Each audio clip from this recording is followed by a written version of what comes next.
క్రీస్తునందు ప్రియులు, దేవుని పిల్లలైన మీ అందరికీ కూడా క్రీస్తు నామములో ఈ సాయంకాల వేళ శుభాభివందనాలు తెలియజేసుకుంటున్నాను.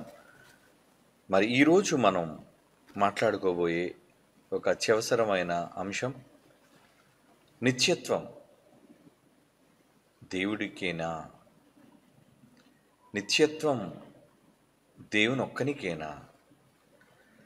ఈరోజు క్రైస్తవ సమాజంలో అనేక మంది తమ భావాలను, అభిప్రాయాలను, తమ సొంత జ్ఞానాలని ప్రజలకు వినిపిస్తూ తాము ఊహించినది తమకు అనిపించినది వారు ప్రజల మధ్య బోధలుగా చెప్పటం అనేది మనం చూస్తున్నాం. ఎవరు ఏది మాట్లాడినా, ఎవరు ఏది ప్రకటించినా దానికి మూలం బైబిల్. మనందరికీ ప్రామాణికం జీవగ్రంథమైన బైబిల్. అనగా వాక్యం మనకి ఆధారం. ఆ వాక్యాన్ని బట్టే మనం ఏ నిర్ణయాన్నైనా తీసుకోవలసిన వారముగా ఉన్నాం. మన సొంత అభిప్రాయాలకు, మన సొంత ఉద్దేశాలకు తావివ్వకుండా బైబిల్ దేనిని అంగీకరించిందో, అనగా సత్యం.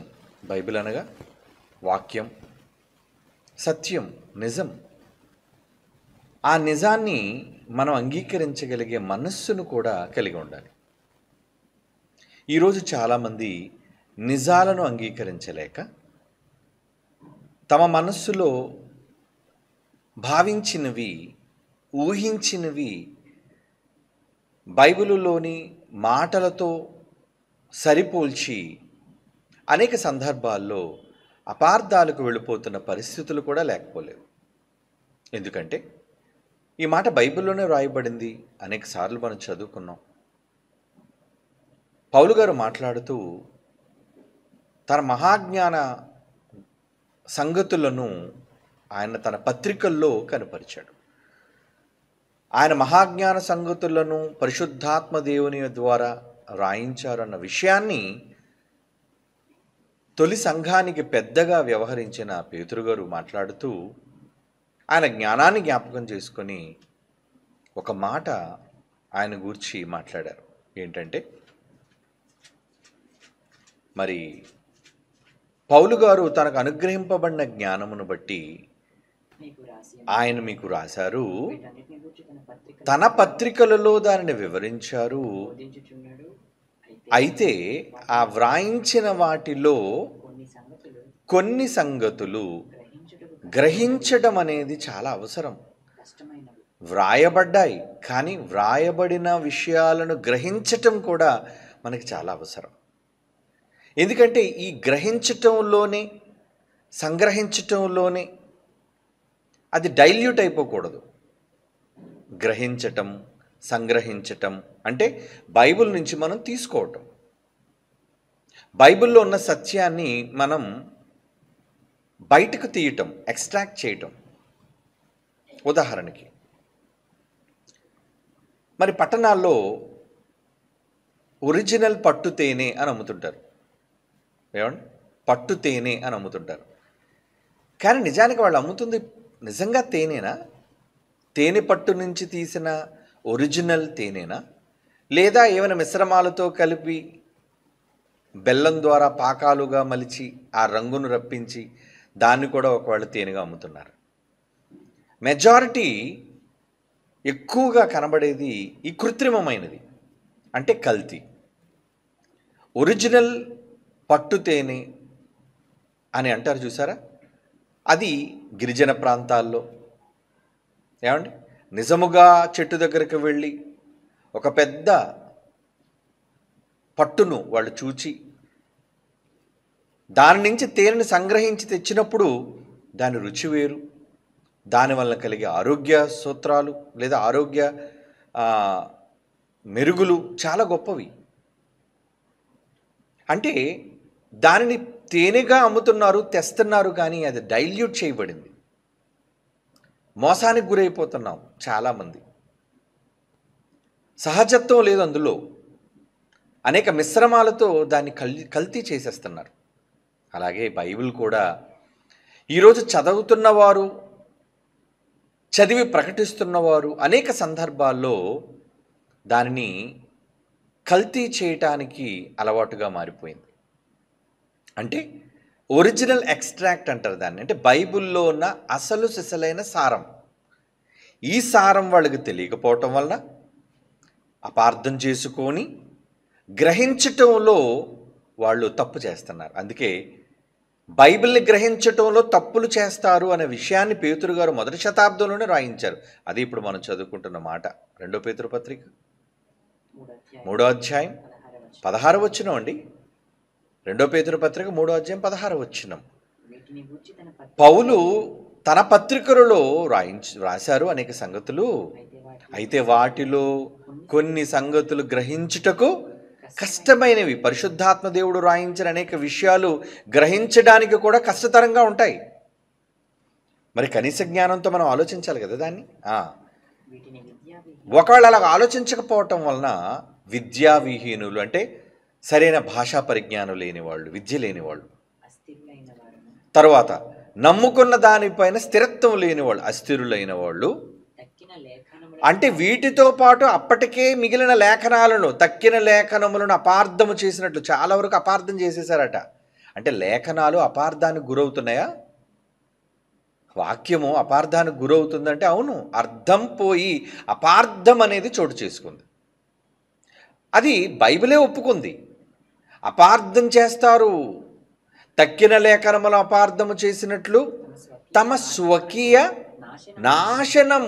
ఇలా అపార్థం చేయటం వల్ల కలిగే ప్రధానమైన ఒక శిక్ష ఏంటంటే నాశనం అంటున్నాడు. చూడండి, అంటే నాశనం జోలికి మనం వెళ్లకుండా ఉండాలి అంటే, మనకు నాశనం కలుగకుండా ఉండాలి అంటే లేఖనాలు ఏం చేయకూడదు అనమాట, అపార్థం చేసుకోకూడదు.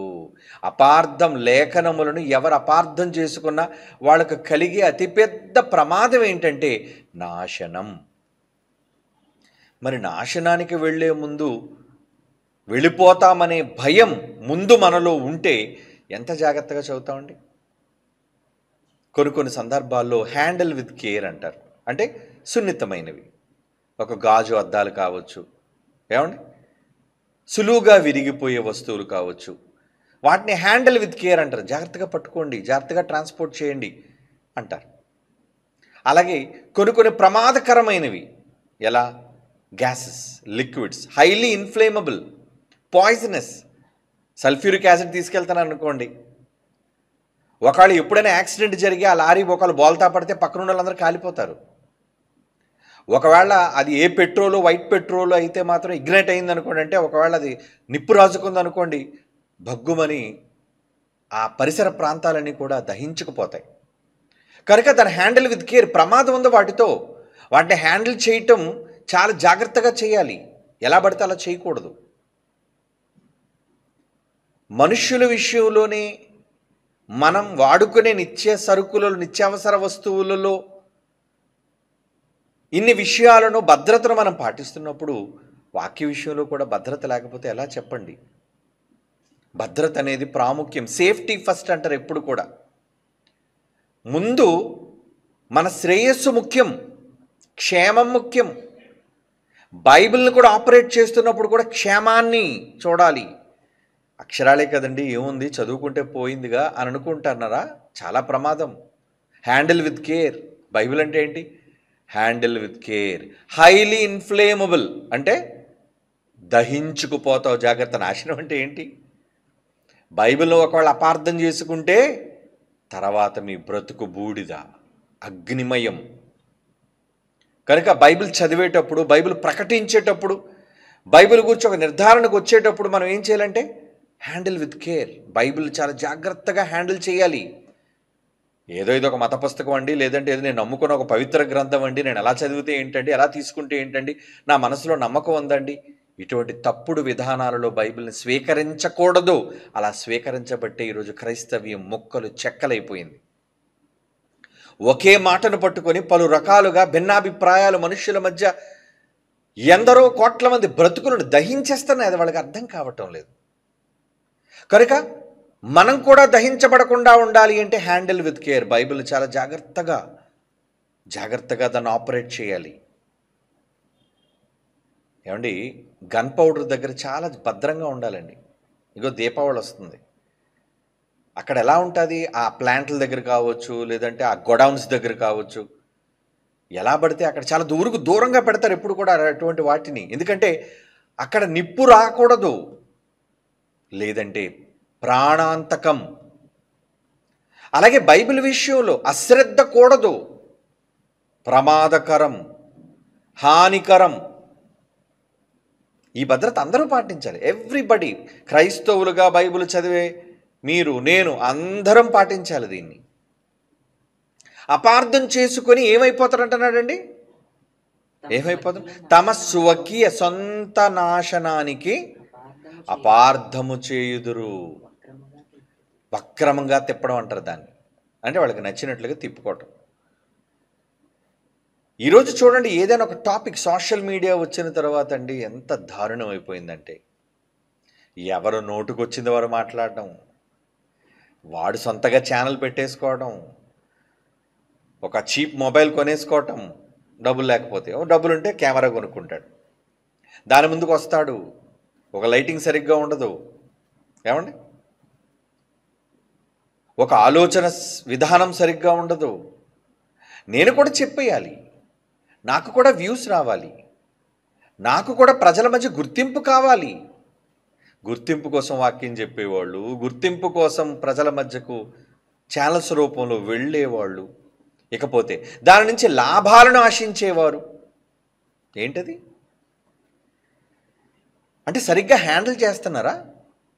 బైబిల్ని సేఫ్గా హ్యాండిల్ చేయాలి, లేదంటే అది నీ ప్రాణం తీస్తుంది.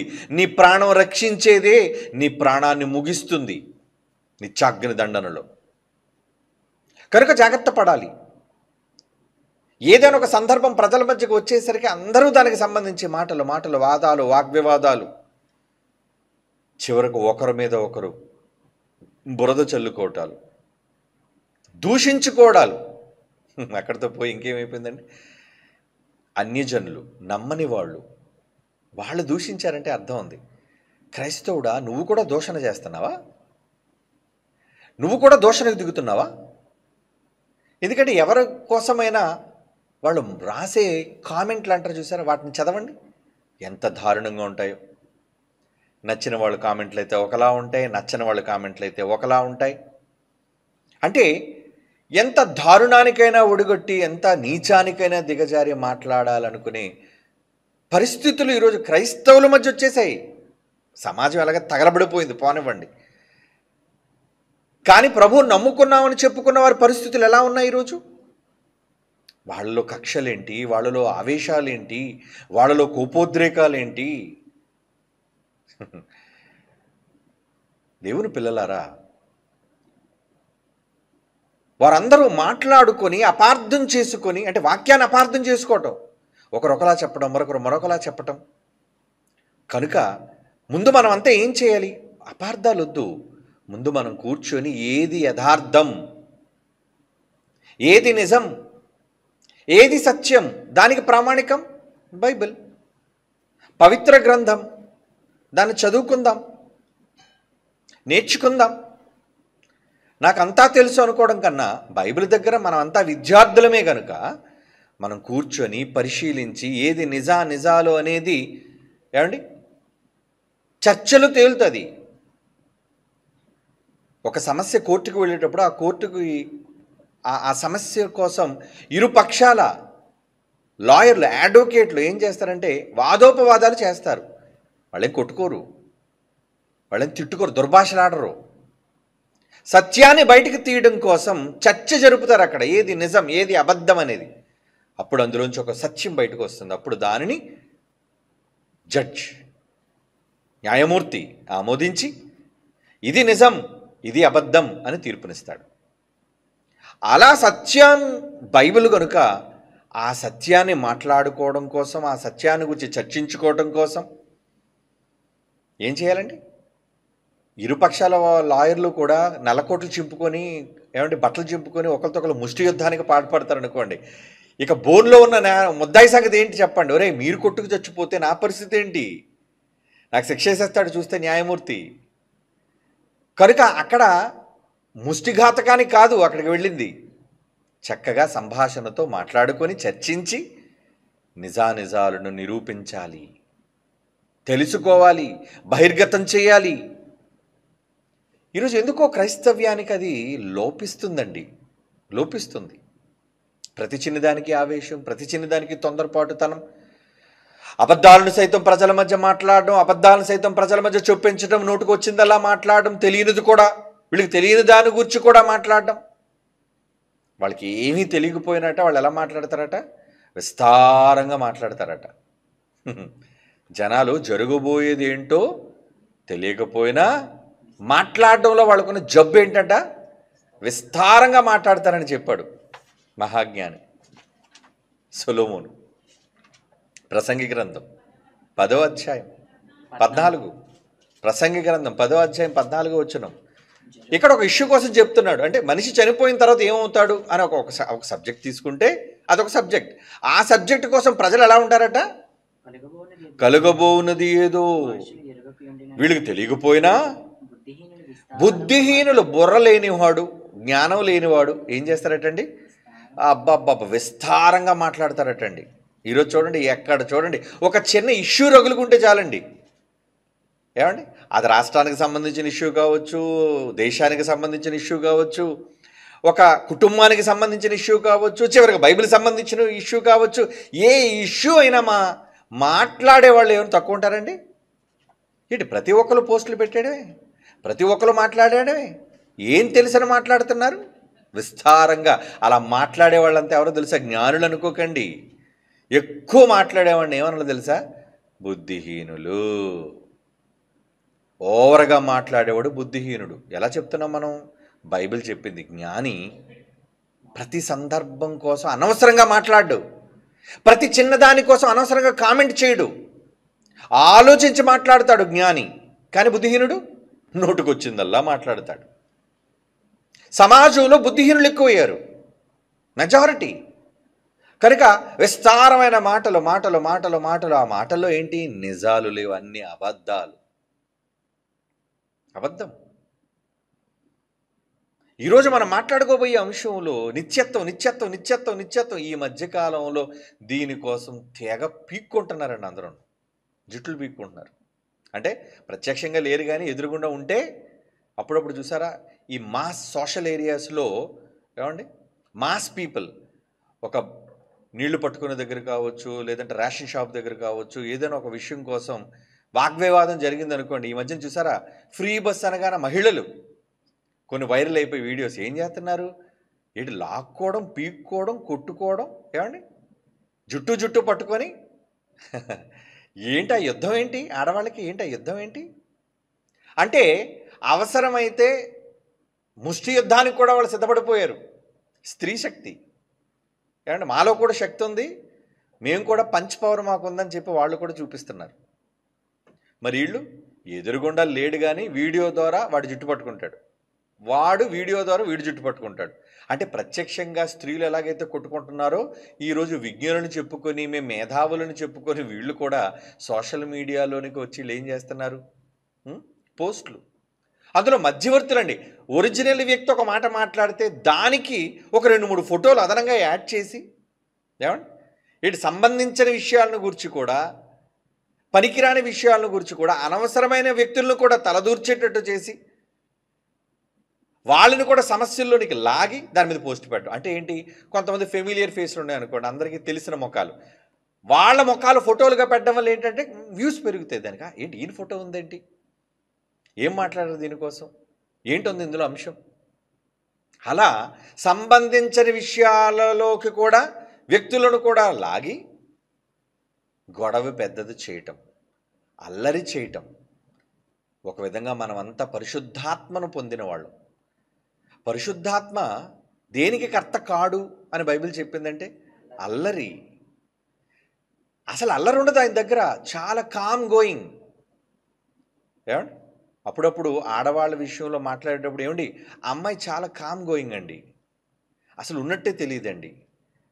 అదే మరికొంత కోసం మాట్లాడితే అబ్బా, ఎక్కడ చూసినా ఏ వీధిలో చూసినా అమ్మాయి కనబడుతుందండి, ఎక్కడ చూసినా ఆ పిల్ల కనబడుతుంటుందండి. అంటే వ్యక్తిత్వంలో తేడా. అంటే కామ్ గోయింగ్గా ఉన్నారా? పరిశుద్ధాత్మ దేవుడు నిజంగా క్రైస్తవులుగా మనకు వస్తే కామ్నెస్ ఎక్కడుంది మనలో? కామ్ అంటే పీస్, శాంతి, సమాధానం. పరిశుద్ధాత్మ దేవుడు దేనికి కర్త? సమాధానమునకే అనొక మాట కూడా ఉంటుంది అని, సమాధానమునకే కానీ అల్లరికి కర్త కాడు అంటాడు. అంటే ఆయన ఉన్న చోట సమాధానం ఉంటుంది. మరి పరిశుద్ధాత్మ ప్రేరణ వల్ల రాయబడిన మాటలు చదువుకుంటూ పరిశుద్ధాత్మ ప్రేరణ వలన ఏమండి ఆత్మను, అదే బాప్తిస్మం ద్వారా పరిశుద్ధాత్మను పొందిన మనలో ఈ అల్లరేంటి, ఈ గొడవేంటి అంటే సమాధానం లేదా? అల్లరికి ఆయన కర్త కాడు కదా. పరిశుద్ధాత్మ దేవుడు ఏమైనా ప్రేరేపించడు. కొంతమంది ఏంటంటే వీళ్ళు చెప్పే తప్పుడు పనులన్నిటికీ ఆ పరిశుద్ధాత్మ దేవుడా నన్ను నడిపించి అంటాడు. దేనికి నడిపించాలి నిన్ను? 66 పుస్తకాలతో రాయించి నడిపించాడు, చాలదా? అంటే నువ్వు పనికిరాని ప్రతి మాట పలికితే దానికి పరిశుద్ధాత్మ దేవుడి మీద నెడతావా? ఈరోజు అలా అయిపోయాడు పరిశుద్ధాత్మ దేవుడు. వీళ్ళు చెప్పే ప్రతి మాటకి ఇది పరిశుద్ధాత్మ ప్రేరణ వలన జరిగిందండి, నాకు పరిశుద్ధాత్మ దేవుడు నడిపింపు వలన నేను ఈ మాటలు మాట్లాడుతున్నానని వీడి నోట నుంచి వచ్చే ప్రతి అబద్ధానికి పరిశుద్ధాత్మ దేవుణ్ణి దోషిగా నిలబడుతున్నారు ఈరోజు చాలామంది బోధకులైన వాళ్ళు. నిజం. మరి పరిశుద్ధాత్మ అల్లరికి కర్త కానప్పుడు పరిశుద్ధాత్మను పొంది బాప్తీసం తీసుకున్న మన మధ్య ఏంటి అల్లరి? సమాధానంగా మాట్లాడుకోలేమా? అంటే గతంలో ఉన్న వాళ్ళు నేర్పించేశారు మనకి. ఏంటి? రెచ్చగొట్టడం, పోస్టులు పెట్టడం, వర్గాల మధ్య చిచ్చు పెట్టడం, అవసరమైతే ఎదురు పడితే దూషించుకోవటం, ఇవన్నీ అల్లరి అల్లరి అల్లరి. ఈ మధ్యన సోషల్ మీడియాలో అల్లరి అంటారు. ఏంటి అల్లరి అంటే? పరిశుద్ధాత్మ దేవుడు అల్లరి సృష్టిస్తున్నాడా? అంటే ఎలా వీళ్ళు వాక్యాన్ని పక్కత్రోవ పట్టిస్తున్నారు. ఇవి బైబిల్కి భిన్నమైనవి కనుక నిత్యత్వం. ఈరోజు జరుగుతున్న సోషల్ మీడియాలో జరుగుతున్న పరిశుద్ధాత్మ దేవుని గురించిన అల్లరి ఏంటో తెలుసా అండి? ఎవరట? నిత్యత్వం. యేసుప్రభు నిత్యుడు, యేసుప్రభు నిత్యుడు, యేసుప్రభు నిత్యుడు. నిత్యుడని మేము అంటున్నాం, మీరు నిత్యుడు కాదు అంటున్నారు. ఒకరి మీద అపవాదులు వేసేసి వాళ్ళ అభిప్రాయాలు ఏంటో తెలుసుకోకుండా, వాళ్ళ భావాలు ఏంటో తెలుసుకోకుండా, వాళ్ళు ఏం మాట్లాడుతున్నారో తెలియకుండా, ఏమండి మీరు పలానా ఏంటది అభిప్రాయాన్ని మీరు సపోర్ట్ చేస్తున్నారు, మీరు పలానా సిద్ధాంతాన్ని మీరు సపోర్ట్ చేస్తున్నారని తప్పుడు వాదాలు, తప్పుడు అభిప్రాయాలు, వీడి మదిలో మెదిలిన తప్పులన్నిటినీ కూడా ప్రజల మధ్య పెడుతున్నారు. అంటే ఎంత అల్లరికి వీళ్ళు కర్తలవుతున్నారు. అంటే వాళ్ళు నడిపిస్తుంది నిజంగా పరిశుద్ధాత్ముడు అంటారా? నెవర్. కానే కాదండి. అల్లరిని సృష్టించేవాడు పరిశుద్ధాత్మ ఎందుకు అవుతాడు చెప్పండి? అల్లరిని తగ్గించేవాడు, సమాధానాన్ని, శాంతిని నెలకొల్పేవాడు. నేను రాసిన పాటలు కూడా అదంతా చూడండి. శాంతిని స్థాపించి సమాధానాన్ని నెలకొల్పేదే పరిశుద్ధాత్మ దేవుని మీద రాసిన పాట. ఆయన గుణం ఏంటి, ఆయన తత్వం ఏంటి? దేవుని పిల్లలారా, మరి ఈరోజు మాకు పరిశుద్ధాత్మ ఉందని చెప్పుకుంటున్న వీళ్లలో నిజంగా పరిశుద్ధాత్మ దేవుడు పనిచేస్తానంటున్నారా? లేదా వాళ్ళ లోపల ఉండి బాప్తీసం తీసుకుని వాళ్ళ దగ్గరకు వచ్చినప్పుడు వాళ్ళ క్రియలను చూసి లోపల దుఃఖపడుతున్నాడా? దుఃఖపడుతున్నాడు. పరిశుద్ధాత్మ దేవుని దుఃఖపెట్టకుడి అని అంటాడు. అందుకే మీరు అనవసరంగా పరిశుద్ధాత్మ దేవుని దుఃఖపెడుతున్నారు అని ఏమీ అనకుండా ఊరకున్నాడు కాబట్టి మీకు నచ్చిందల్లా మీరు మాట్లాడుతున్నారు కదా, అని ఏం అంటలేదు కదా. పరిశుద్ధాత్మ దేవుని దుఃఖపెట్టకుండా అని పౌలు బాధపడుతున్నాడండి. ఎఫ్సి పత్రిక 4వ అధ్యాయం చూడండి. ఎఫ్సి పత్రిక 4వ అధ్యాయం 29, 30, 29, 30 ఏమంటున్నాడు అక్కడ? వినువారికి మేలు కలుగునట్లు అవసరమును బట్టి క్షేమాభివృద్ధి కలిగించే అనుకూలమైన మాట నీ నోట ఎంత బాగుంటుంది, ఎంత హాయిగా ఉంటుంది. ఏమండి? అనవసరమైన పనికిరాని దుర్భాషలు మాట్లాడటం మీ నోట రానివ్వకండి. దేవుని పరిశుద్ధాత్మను దుఃఖపరచకండి. ఏది పడితే అది కామెంట్లుగా రాసి, ఏది పడితే అది పోస్టులుగా మలిచి, ఏది పడితే అది హెడ్డింగ్లుగా పెట్టి ఈరోజు ప్రజలను రెచ్చగొడుతున్నారే, ప్రజల్లో ఆవేశాలను నింపుతున్నారే. ఏంటది? దుర్భాషలు ఇవన్నీ. నీ భాష మంచిదైతే అది సద్భాష. నీ భాషలోని దుర్మార్గత ఉంటే అది దుర్భాష. అలాంటి దుర్భాషల ద్వారా ఈరోజు ప్రజల మధ్య అల్లరులను సృష్టిస్తున్నారు. ఇది క్రైస్తవులుగా తగదండి, క్రైస్తవులకు తగదు. పరిశుద్ధాత్మను పొందిన వారుగా మనకు తగదు. ఒకవేళ లోపల ఉండి, ఎందుకంటే వచ్చాడు బాప్తిసం తీసుకున్నప్పుడు వస్తాడు ఆయన అందరి దగ్గరికి, కానీ మన ప్రవర్తన చూచి, వాక్యాన్ని మనం వక్రీకరిస్తున్నప్పుడు, ఆయన చెప్పిన భావాలను మనం వక్రీకరించి, తృణీకరించి, తప్పుగా బోధిస్తూ మాట్లాడుతున్నప్పుడు పరిశుద్ధాత్మ దేవుడు దుఃఖపడడా? లోపల వేదన, చాలా బాధపడుతుంటాడు ఆయన. అలా బాధపడే పరిస్థితులు ఈరోజు ప్రెజెంట్ చాలా బాధపరుస్తున్నారండి ఆయన్ని. నీతిని గూర్చి, పాపమును గూర్చి ఒప్పింప చేయడానికే మహాలోకాన్ని విడిచిపెట్టి ఇక్కడికి వచ్చి, ఏమండి, మనం ఉన్నంతకాలం ఇక్కడే మనతో పాటు ఉండిపోయాడే, మన యొద్ద ఎల్లప్పుడూ ఉండుటకు అన్నాడు. పరిశుద్ధాత్మ దేవుడు వచ్చి వెళ్ళిపోయాడా? ఉన్నాడా? ఎల్లప్పుడూ. మానవ సమాజం భూమి మీద ఉన్నంత వరకు ఎల్లప్పుడూ మీ యొద్ద ఉండుటకు తండ్రి దగ్గర నుంచి పంపుతున్నాను నేను. యేసుప్రభువు వారు చెప్పారు ఈ మాట. మీ యొద్ద ఎల్లప్పుడూ ఉండుటకు పంపిస్తున్నాను నేను. వచ్చాడు. వచ్చినందుకు ఈరోజు మనం ఆయనకు చూపిస్తున్న కృతజ్ఞత ఏంటి? ఆయన ఏ ఉద్దేశాలతోనైతే ప్రవక్తల గ్రంథాల్లో రాయించాడో వాటన్నిటినీ వక్రీకరించేస్తున్నారు, వాటన్నిటిని గురించి తప్పుగా మాట్లాడుతున్నారు. భావాలు అర్థం కాక అపార్థం చేసుకొని తమ స్వకీయ నాశనానికి వాళ్లే వాక్యాన్ని అపార్థం చేసేసుకుంటున్నారండి. అది ఎంత ప్రమాదం! అందుని గురించి మనం జాగ్రత్త పడాలి. అసలు మనం కరెక్ట్గానే ఆలోచిస్తున్నామా? మనం బైబిల్ అనుకున్నట్టుగానే మాట్లాడుతున్నామా? మనం అందరూ పరిశీలించుకోవాలండి. అందరూ, ఎవ్రీబడి. ఏమండి, ఈరోజు ప్రజల మధ్య రగిల్చిన వివాదం ఏంటి? ఆ వివాదం ఏం వివాదమో తెలుసా అండి? నిత్యుడా? దేవుడు నిత్యుడా? యేసుప్రభు నిత్యుడా? తండ్రి నిత్యుడా? ఏమండి, మనం యేసుప్రభుని నిత్యుడు కాదు అంటున్నాము అనే మాటలు మాట్లాడుతున్నారండి. నిజానికి అలాంటి వాళ్ళందరూ తెలుసుకోవలసిన కొన్ని నిజాలు చెప్తాను ఈరోజు. నిత్యత్వం గూర్చిన నిజాలు, నిత్యత్వం గూర్చిన నిజాలు. వెళదాం బైబిల్లోనికి, వెళదాం. ద్వితీయోపదేశకాండం 33వ అధ్యాయం 27వ వచనం చూద్దాం. ద్వితీయోపదేశకాండం 33:27. శాశ్వతుడైన దేవుడు నీకు నివాస స్థలము. శాశ్వతుడుగు దేవుడు. దేవుడు ఎవరటండి? శాశ్వతం. నిత్యం అంటే ఎవర్ లాస్టింగ్. దానికి పర్యాయ పదాలు శాశ్వతమైన, ఎల్లప్పుడూ అన్న. ఏమండి, శాశ్వతం, నిత్యం, ఇవన్నీ కూడా దానికి పర్యాయ పదాలు. శాశ్వతుడైన దేవుడు నీకు నివాస స్థలము, నిత్యముగా నుండి బాహువులు నీ క్రింద నుండును. ఆయన నిత్యము ఉంటున్నాడు నీతో, అంటే ఆయన నిత్యత్వం కలిగిన వాడు అని అర్థం. ఏమండి, ఓకే. తండ్రి నిత్యత్వం కలిగిన వాడు. ఆయనకున్న పేరు చూద్దాం. ఆదికాండం 21వ అధ్యాయం 33వ వచనం. ఆదికాండం 21వ అధ్యాయం 33వ వచనం. అబ్రహాము బెయేర్షెబాలో ఒక పిచ్చల వృక్షమును నాటి అక్కడ నిత్యుడైన దేవుడైన యెహోవా. నిత్య దేవుడైన యెహోవా అంటే యెహోవా నిత్యుడే కదండి. ఓకే, నిత్య దేవుడైన యెహోవా పేరట ప్రార్థన చేసిన, అంటే తండ్రి నిత్యుడు అని మనకు అర్థమైంది. మరి ఇప్పుడు తండ్రిలో నుంచి యేసుప్రభు వారు వచ్చారు. ఏమండి, నావు నా కుమారుడు, నేను నిన్ను కన్నాను. తండ్రిలో నుంచి కుమారుడు ఉద్భవించినప్పుడు మనం కూడా తండ్రిలో నుంచి వచ్చిన వాళ్ళమే. మనం కూడా ఎవరిలోంచి వచ్చాం? మనం అంతా అందరికీ తండ్రి అయిన దేవుడు ఒక్కడే. అంటే ఇప్పుడు తండ్రి ఎంతమంది ఉంటారు? ఒక్కడే ఉంటాడు. అందరికీ అన్నాడు, అందరికీ, ఎవరైనా కావచ్చు, అందరికీ తండ్రి అయిన దేవుడు ఒక్కడే. అంటే తండ్రి నిత్యుడు అనే సంగతిని గురించి ఇంకా చాలా ఉన్నాయి రెఫరెన్సులు బైబిల్లో. ఒకసారి చెప్పినా, ఏమండి, 10 సార్లు రాయబడినా, 1000 సార్లు రాయబడినా ఆ మాట విలువైనది సుమా, ఇది 10 సార్లు చెప్పాడు కాబట్టి ఈ మాట గొప్పది, ఇది ఒకసారి చెప్పాడు కాబట్టి ఈ మాట విలువ లేనిది అనుకోవడానికి లేదు.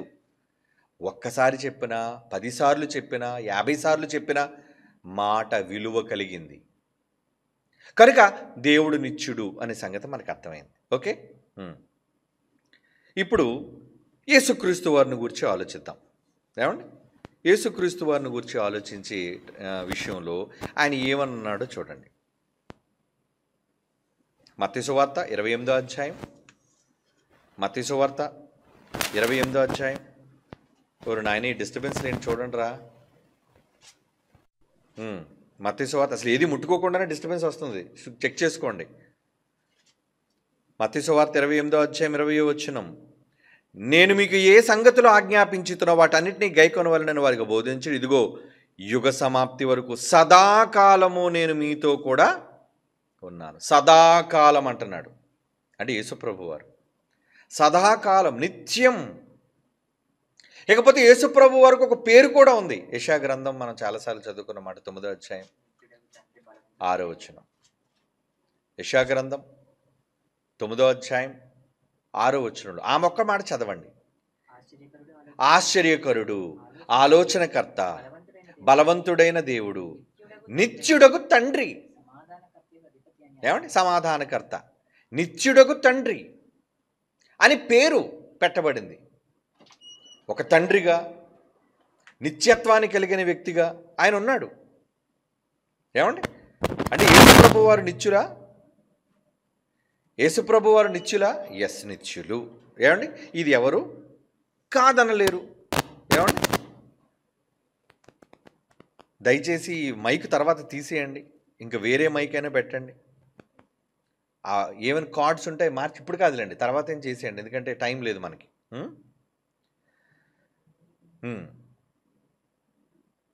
హెబ్రీయులకు రాసిన పత్రిక 7వ అధ్యాయం 25వ వచనం. యేసుప్రభు వారిని కూర్చోండి చూద్దాం. హెబ్రీ పత్రిక 7వ అధ్యాయం 25వ వచనం. ఈయన తన ద్వారా దేవుని యొద్దకు వచ్చు వారికి, ఈయన తన ద్వారా దేవుని దగ్గరికి, తండ్రి దగ్గరికి వచ్చే వారికి ఈయన ఏం చేస్తున్నాడట? పక్షమున విజ్ఞాపన చేయుటకు నిరంతరము జీవించుచున్నాడు. యేసుప్రభు వారు ఎలా జీవిస్తున్నారటండి? నిరంతరం. నిత్యమన్నా, నిరంతరమన్నా, శాశ్వతమన్నా, ఎల్లప్పుడూ అన్నా. ఏమండి, ఇవన్నీ కూడా పర్యాయ పదాలు నిత్యత్వానికి. Ever lasting. ఏమండి, నిత్యత్వానికి ఇవన్నీ కూడా పర్యాయ పదాలు. ఓకే, యేసు ప్రభు నిత్యుడు అనే సంగతి అర్థమైపోయింది. ఇప్పుడు పరిశుద్ధాత్మ దేవుడు, ఆయన నిత్యుడేనా? ఎస్, ఆయన కూడా నిత్యుడే. ఎలా నిత్యుడు? ఇందాక మనం చదువుకునే యోహాను సువార్త, యేసుప్రభు వారు మాట్లాడుతూ, నేను వెళ్ళిపోతున్నాను, నేను వెళ్ళిపోయి మీ దగ్గరకు ఒక వ్యక్తిని పంపిస్తాను, ఆయన మీ దగ్గర ఎల్లప్పుడూ ఉంటాడు అనే మాట మాట్లాడతారు. చూడండి, యోహాను సువార్త 14వ అధ్యాయము 16వ వచనం. యోహాను సువార్త 14వ అధ్యాయం 16వ వచనం. నేను తండ్రిని వేడుకుంటాను. యేసుప్రభు అంటారు, తండ్రిని పరలోకంలో ఉన్నాడు కదా, నేను ఆయన వేడుకుంటాను, మీ యొద్ద ఎల్లప్పుడు. నేను ఉండను, నేను వెళ్ళిపోతున్నాను ఇప్పుడు. ఎల్లప్పుడు ఉండుటకు ఆయన వేరొక ఆదరణకర్త. నేను ఆదరణకర్తనే, ఎందుకంటే యేసుప్రభు కూడా ఆదరించడానికి వచ్చాడు కదా. ఆదరణ అనేసరికి తండ్రి ఆదరించేవాడు, కుమారుడు ఆదరించేవాడు, పరిశుద్ధాత్మ దేవుడు ఆదరించేవాడు. ఆ ఆదరణకర్త అనగా సత్యస్వరూపియగు ఆత్మను మీకు అనుగ్రహించండి. సత్యస్వరూపియగు ఆత్మ, పరిశుద్ధాత్మ, సత్యస్వరూపియగు ఆత్మ. ఆ పరిశుద్ధాత్మ ఎలా ఉంటాడట? మీ వద్ద ఎల్లప్పుడూ ఉండుటకు. చదివారా పదం? మీ వద్ద ఎల్లప్పుడూ ఉండుటకు. చదివారు కదా మాట. ఎల్లప్పుడూ అంటే నిత్యుడు, ఆయనకు ముగింపు లేదు, ఆయన ఎల్లప్పుడూ ఉండేవాడు. ఏమండి, అంటే తండ్రి నిత్యుడుగా కనబడుతున్నాడు, కుమారుడు నిత్యుడుగా కనబడుతున్నాడు, పరిశుద్ధాత్మ దేవుడు నిత్యుడుగా కనబడుతున్నాడు.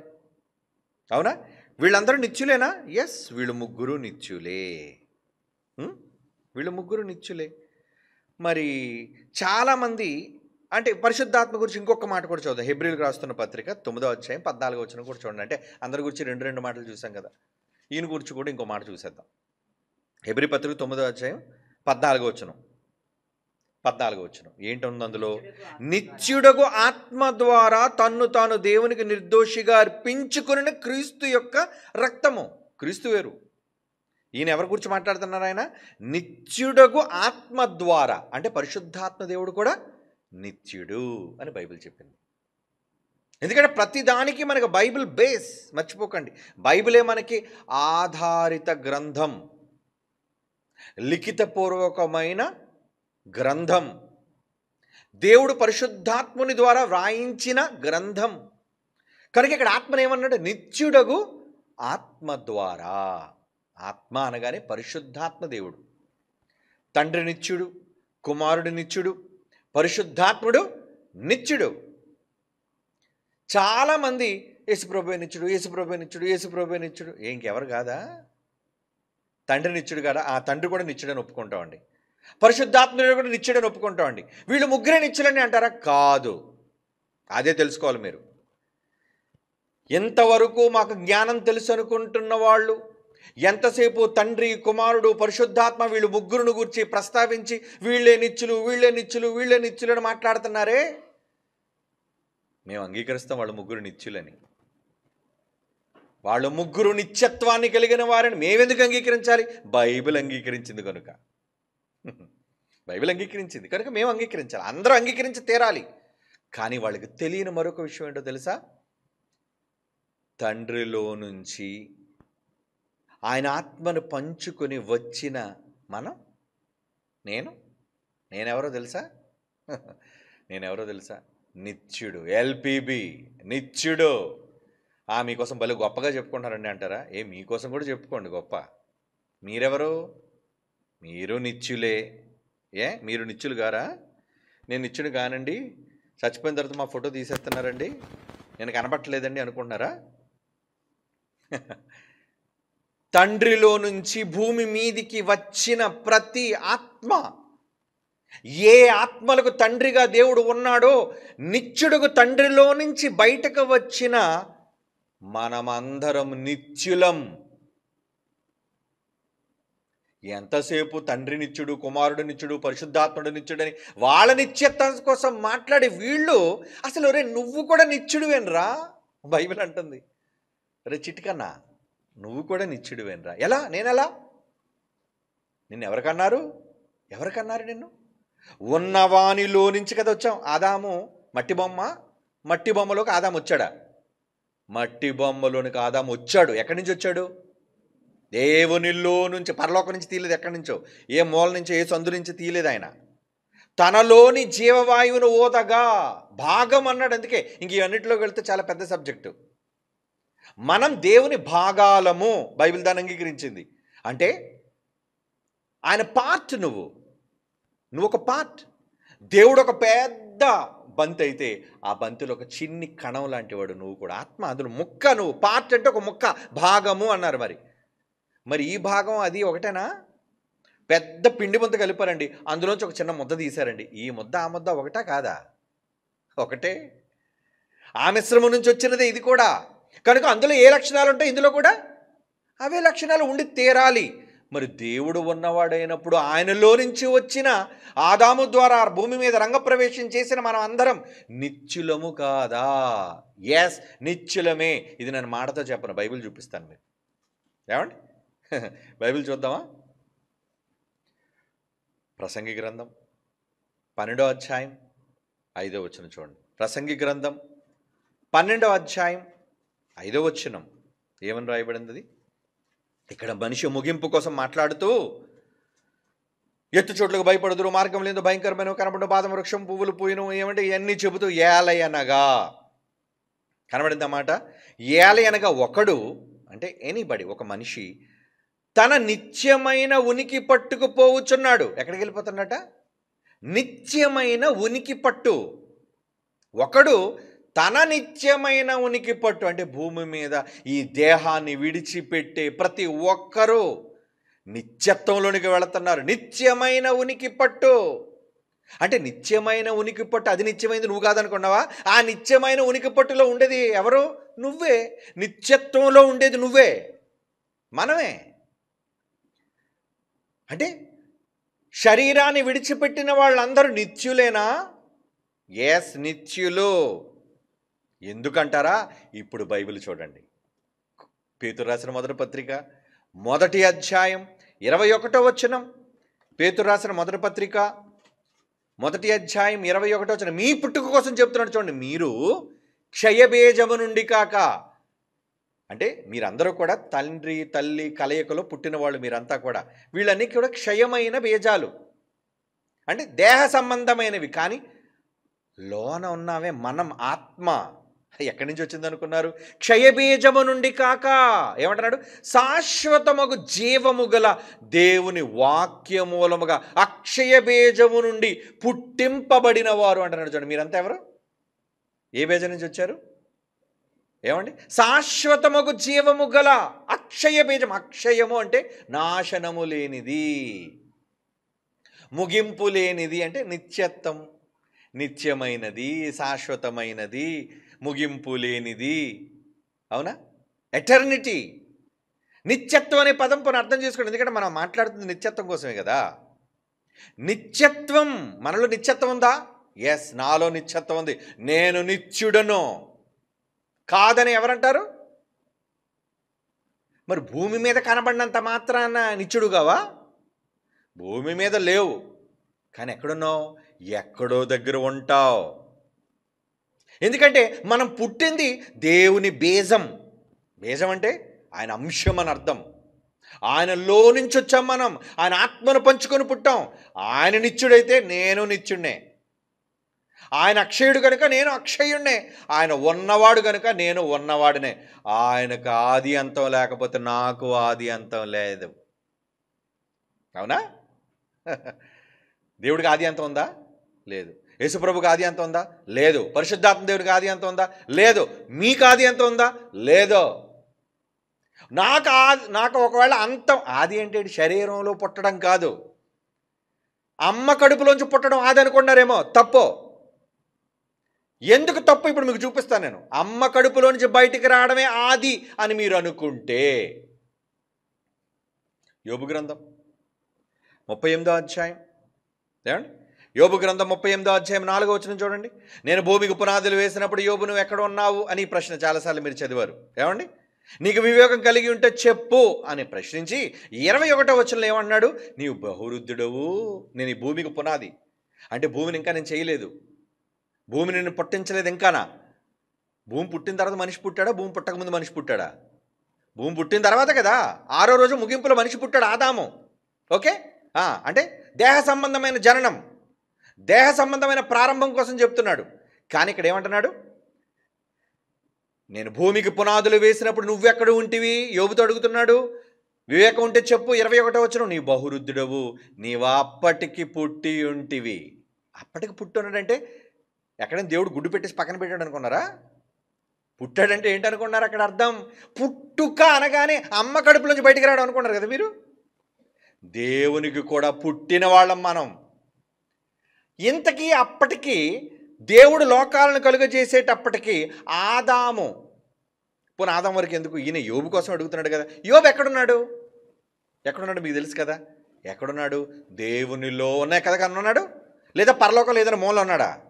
లేదో, దేవునిలోనే ఉన్నాడు. అంటే దేవునిలో ఉన్నా పుట్టేశాడా? దేవునిలో ఉన్నా మనం పుట్టేస్తామా? ఎస్. అందుకే లేవి కోసం మాట్లాడుతూ లేవి కూడా దశంభాగం ఇచ్చారంటే, అయ్యో ఇస్సాకే లేడయ్యా, అప్పటికి పిల్లలు లేరు అబ్రహాముకి. అబ్రహాం కొడుకు ఇస్సాకు రావాలి, ఇస్సాకు కడుపు నుంచి యాకోబు రావాలి, యాకోబు కడుపు నుంచి లేవి రావాలి కదా. లేవి ఎక్కడిచ్చాడంటే, లేవుడు ఉన్నాడయ్యా, లేవి ఉన్నాడు, పుట్టాడు, నేను కూడా ఇచ్చాను అన్నాడు. ఉన్నాడే కదా ఇస్తాడు. హెబ్రీ పత్రిక 7వ అధ్యాయం మీ అందరికీ తెలుసు, చదువుకోండి, టైం లేదు. ఆ సందర్భం చాలాసార్లు చెప్పాను మీకు. కనుక దేవునిలో మట్టి బొమ్మలోనికి రాకముందు, లోకాలను కలుగజేయకముందు యోబు ఉన్నాడు అంటే నేను లేనా? మీరు లేరా? అందరం ఉన్నాం. యోబు పుట్టాడంటున్నాడా? వస్తాడంటున్నాడా? నీవు అప్పటికే పుట్టేసావయ్యా, పుట్టావు. Your born. పుట్టావు నువ్వు. అంటే దేవునిలో ఉండి పుట్టడం ఏంటి అంటే ఇతను పుట్టుకుందనా? కాదు. నేను పుట్టినప్పుడు నువ్వు పుట్టావయ్యా. లేదా దేవుడికి పుట్టుక లేదు కదా, నేనున్నప్పుడే నువ్వు ఉన్నావయ్యా. నేను ఎప్పుడైతే ఉన్నానో మరి దేవుడు ఎలా వచ్చాడు? ఎవడు సమాధానం చెప్పలేడు ఈ ప్రపంచంలో. ఎవడని చెప్పగలడా? దేవుడు పలానప్పుడు వచ్చాడండి, దేవుడు లేదా దేవుడిని పలానా వాళ్ళకి కన్నారని కానీ దేవుడు పలానా విధంగా వచ్చాడని ఎవడూ చెప్పలేడు. అలాంటప్పుడు ఏం చేయాలి? మూసుకోవాలి అందరూ, అంతే కదా, నోరు మూసుకోవాలి. మనకు తెలియదా జవాబు? ఉన్నాడు, ఉన్నప్పటి నుంచి మాట్లాడండి. ఉన్నాడు, ఉన్నవానిలో మనమంతా ఉన్నామా లేదా? ఉన్నాం. దానికి ఆయన పుట్టాడు అన్నాడు. నువ్వు ఉన్నావయ్యా, నువ్వు పుట్టావయ్యా. మరి దేవునిలో ఉన్న యోబు పుట్టాడు, అయితే దేవుడు కూడా పుట్టాడనా? అలాగెలాగంటాం? ఆయన ఉన్నాడు, మనకు అర్థం కావడానికి నువ్వు పుట్టావయ్యా, నువ్వు ఉన్నావయ్యా అంటున్నాడు. అంటే దేహం లేకపోయినా పుట్టుక జరుగుతుంది. దేహం లేకపోయినా శాశ్వతులుగా మనం ఉంటున్నాం. ఎలా నీకు శాశ్వతం వచ్చింది? నిత్యత్వం నీకు ఎలా వచ్చింది? ఆయనలో ఉన్నానండి, నేను నిత్యుణ్ణి. దేవునిలో ఉన్నాను కనుక నేను నిత్యుణ్ణి. మరి దేవునిలో ఉన్న మీరు నిత్యులు. అందుకే మనం నిత్యమైన ఉనికి పట్టుకుపోతున్నాం అన్నాడు. ఇందాక మీరు ప్రసంగ గ్రంథాలు చదివి ఇంకా మీకు అర్థం కాదా?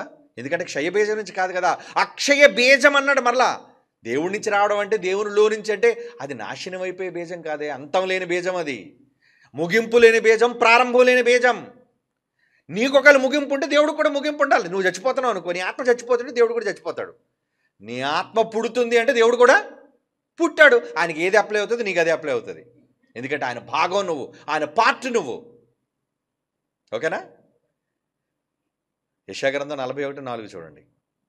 యెషయా గ్రంథం 41:4, ఎవడు దీనిని ఆలోచించి జరిగించను ఆది నుండి. ఆది అంటే ఎప్పుడు? ఆది, ఇన్ ద బిగినింగ్, అంతే. ఆది నుండి మానవ వంశములను పిలిచిన వాడు నేను యెహోవానగు, నేనే మొదటివాడను, కడవరి వారితో ఉండువాడను. ఈయన మొదటివాడు ఏంటి? నేనే నెంబర్ 1 అన్నాడు. ఎవరికి నెంబర్ 1? ఎవరిలో నెంబర్ 1 ఈయన? అంటే నేనే ప్రారంభం, నేనే మొదటివాడను. ఏమండి? ఆది నుండి మానవ వంశములను పిలిచే, మనందరి వంశాలను ఎప్పుడు పిలిచాడట? ఆదిలో.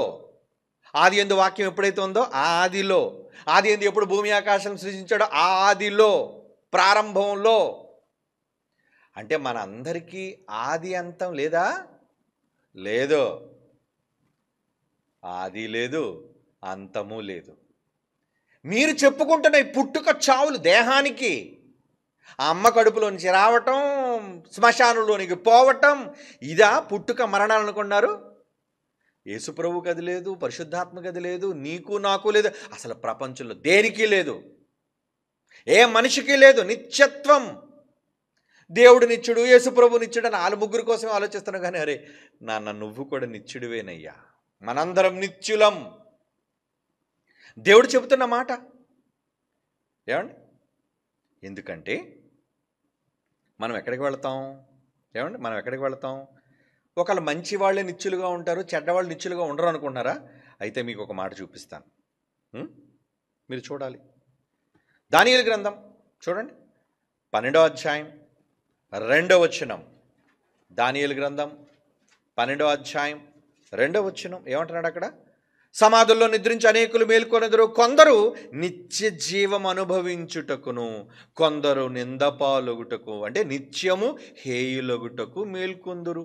వెళ్ళేది నిత్య జీవం, ఇంకా ఇంకోటి నిత్యముగా హేయం కావటం, అంటే నిత్యాగ్ని దండన, నరకం. వెళితే నిత్యాగ్ని దండనకి వెళతావు, లేదా నిత్య జీవానికి వెళతావు. అక్కడ కూడా చూడండి, నిత్య నిత్య నిత్య నిత్య నిత్య అనే పదం వాడుతున్నాడు. నిత్యం అంటే ఎవర్ లాస్టింగ్. నువ్వు కూడా నిత్యుడవే. అందుకే నీకేమన్నాడు? నిత్య జీవం, నిత్య నరకం. తప్పు చేస్తే నిత్యము నరకంలో ఉంటావు కానీ లేకుండా పోవు. మంచి చేస్తే నిత్యము పరలోకంలో ఉంటావు కానీ లేకుండా పోవు. ఎందుకంటే నీకు ప్రారంభం లేదు, నీకు ముగింపు లేదు. రాదు నీకు ముగింపు. ఏమండి? మీకు అర్థమవుతుందా? ఇంకో మాట చూస్తారా? ఇంకొక మాట చూడండి, కీర్తనల గ్రంథం 49వ కీర్తన 8వ వచనం.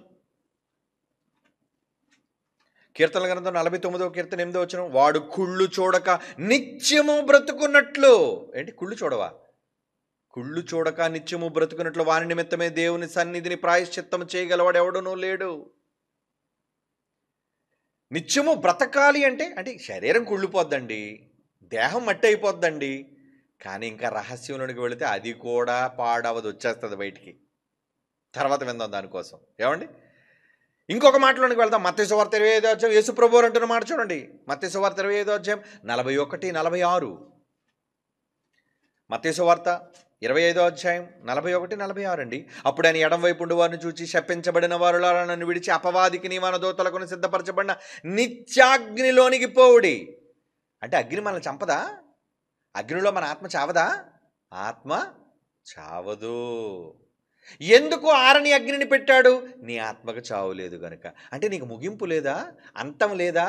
మనం అంతం లేని వాళ్ళవా? అంతం లేనివాడిని ఏమంటారు? అంతము లేనివాడిని ఏమంటారు? చావు లేనివాడిని ఏమంటారు చెప్పండి? నిత్యం, నిత్యుడు. అంటే మనుషులందరూ నిత్యులేనా? నరకానికి పోయేవాడు నిత్యుడే, స్వర్గానికి పోయేవాడు నిత్యుడే. ఎందుకు వాళ్ళలో నిత్యత్వం వచ్చిందో తెలుసా? నిత్యుడికి పుట్టారు కనుక.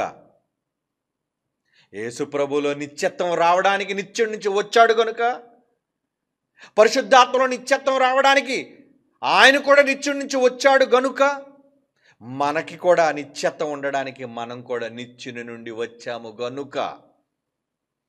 ఇంతకీ యేసు ప్రభు సొంతగా నిత్యత్వం సంపాదించేసాడు అనుకున్నారా ఏంటి? లేదండి. చూస్తారా బైబిల్లో ఒక మాట? యోహాను సువార్త 5వ అధ్యాయం 26వ వచనం. యేసు ప్రభు వారికి నిత్యత్వం రావడానికి కారణం ఎవరు ఇక్కడ చెప్తున్నారు చూడండి. యేసు ప్రభు వారు ఒప్పుకున్నారు చూడండి. ఆయన ఓన్ మాటలు, సొంత మాటలు, తన సొంత స్టేట్మెంట్, ఓన్ స్టేట్మెంట్ అంటారు దాన్ని. ఏమిస్తున్నాడు ఆయన? యోహాను సువార్త 5వ అధ్యాయం 26వ వచనం. తండ్రి ఎలాగూ తనంతడు తానే జీవము గలవాడై ఉన్నాడో. తండ్రిలో ఏముంది? జీవం. తనంతట తానే జీవము గలవాడై ఉన్నాడో అలాగే కుమారుడును తనంతట తానే జీవము గలవాడై ఉండుటకు. నాన్న, నేను ఎలాగైతే నిత్యుడిగా ఉన్నానో నువ్వు కూడా నిత్యుడివేనయ్యా. అలా నిత్యుడిగా ఉండడానికి ఆ పవర్ నేనే ఇచ్చాను అంటున్నాడు చూడండి. ఏంటా మాట? అలాగే కుమారుడు తనంతట తానే జీవము గలవాడై ఉండుటకు కుమారునికి అధికారం అనుగ్రహించను. ఎవరిచ్చారు అధికారం? కొడుక్కి. యేసు ప్రభుకి నిత్యం ఉండడానికి, నిత్యుడుగా ఉండడానికి పవర్ ఎవరిచ్చారు చెప్పండి? తండ్రే ఇచ్చాడు. ఎందుకంటే ఆయన నిత్యుడు కనుక. నిత్యుడి దగ్గర పవర్ ఉంది కాబట్టి, నాయన నువ్వు నిత్యుడివేనయ్యా, నాన్న మీరు నిత్యులేనయ్యా, మీరందరూ నిత్యులు, మీరందరూ నిత్యులు. నిత్యం, నిత్యం, నిత్యం, నిత్యం, నిత్యం. యేసు ప్రభు కూడా నిత్యత్వాన్ని పొందుకున్నాడట. బైబిల్ చెప్తుంది. నిత్యత్వం ఎవరి దగ్గర నుంచి వచ్చింది? ఎవరిచ్చారు? తనకు జన్మనిచ్చిన పరలోకమందున్న దేవుడే యేసు ప్రభు సొంతగా ఒప్పుకున్నాడు. నా అంతట నేనే నిత్యత్వం కలిగిన వాడిని అనలేదు. నా అంతట నేనే సంపాదించుకున్నాను నిత్యత్వం అనే శక్తిని అనలేదు ఆయన. నాకేదీ లేకుండా నాకు నేనుగానే నిత్యుడిగా పుట్టేశాను లేదా నిత్యుడిగా ఉన్నాను అని చెప్పుకోవట్లేదు ఆయన. ఏం చెప్పుకున్నాడు ఆయన? నాకు ఈ నిత్యత్వం ఎక్కడిదంటే, బాగా నోట్ చేసుకోండి, ఎందుకంటే చాలామంది అజ్ఞానులు ఈ మాటలు తెలియకే బీరకాయ పీచు చేస్తున్నారు బయట. ఇవి ఇంకా శాంపుల్స్, బైబిల్లో చాలా ఉన్నాయి. ఒకవేళ నిజంగా విషయాలు తెలుసుకోవడానికి ఏదైనా చర్చనీయాంశం వచ్చిందనుకోండి, చెప్పాను కదా నిన్నే, మా దగ్గర ప్రొఫెసర్లు ఉన్నారు, లెక్చరర్లు ఉన్నారు, చాలామందిని పంపిస్తాం. ఈ సబ్జెక్ట్ అంతా లోడ్ చేసి పంపిస్తాం వాళ్ళకి. మీరు చర్చించండి, కూర్చొని తెలుసుకోండి. బైబిల్ విశ్వవిద్యాలయం, సత్యానికి స్తంభమైన క్రైస్ట్ చర్చ్, నేను చెప్పే విషయాలు. యేసు ప్రభు నిత్యుడు ఎందుకు అయ్యాడంటే, ఇది నేనన్న మాట కాదు, ఆయనే స్వయంగా ఒప్పుకుంటున్నాడు. ఏమని? నేను నిత్యుడిని ఎలా అయ్యానంటే, నాకు ఈ నిత్యత్వం సొంతగా నాకు లేదు. చదవండి ఆ మాట. యోహాను సువార్త 5వ అధ్యాయం 26వ వచనం. తండ్రి ఎలాగూ తనంతట తానే నిత్య జీవము గలవాడై ఉన్నాడు. తండ్రికి ఎవరు నిత్య జీవం ఇవ్వలేదు, నిత్యత్వం ఇవ్వలేదు తండ్రికి. యెహోవా దేవునికి నిత్యత్వం ఎవరో ఇవ్వలేదు. ఎవడో ఉంటే ఆడే గొప్పడవుతాడు. యెహోవా గొప్పడు ఎందుకు అవుతాడు? తండ్రికి ఆయనే నిత్యుడు. ఆయనకు ఆ పవర్ ఉంది ఆయనకి. కానీ నాకు ఆ పవర్ లేదు. అది యేసుప్రభు మాట. తండ్రి ఎలాగో తనంతట తానే జీవము గలవాడై ఉన్నాడు, అలాగే కుమారుడు తనంతట తానే జీవము గలవాడై ఉండుటకు, నాకు కూడా ఆ పవర్ ఉండుటకు, నేను కూడా ఆయనలా ఉండడానికి నేను సంపాదించుకున్నది కాదు, కానీ కుమారునికి అధికారమును అనుగ్రహించనంటే నేను ఎక్కడి నుంచో పొందుకున్నాను అంటున్నాడు. నాకెవరో ఇచ్చారు. ఎవరిచ్చారయ్యా? ప్రభువు మీరు నిత్యులు కదా, ఎవరిచ్చారు? మా నాన్న. ఈరోజు నిన్ను అడిగితే మీరు నిత్యులు ఎలాగయ్యారు, నేను నిత్యుడిని ఎలాగయ్యాను? మా నాన్న. ఏది శరీర సంబంధమైన తండ్రి కాదు, ఆత్మ సంబంధమైన. అందరికీ తండ్రి అయిన దేవుడు నిత్యుడు కనుక నేను నిత్యుడను, నిత్యత్వం కలిగిన వాడను కనుక ఆ నిత్య జీవములోనైనా ఉంటా, నిత్య నరకములోనైనా ఉంటాను. ఏమిటి ఎంత చక్కటి ఎక్స్ప్లెనేషన్ బైబిల్లో ఉంది. అపార్థం.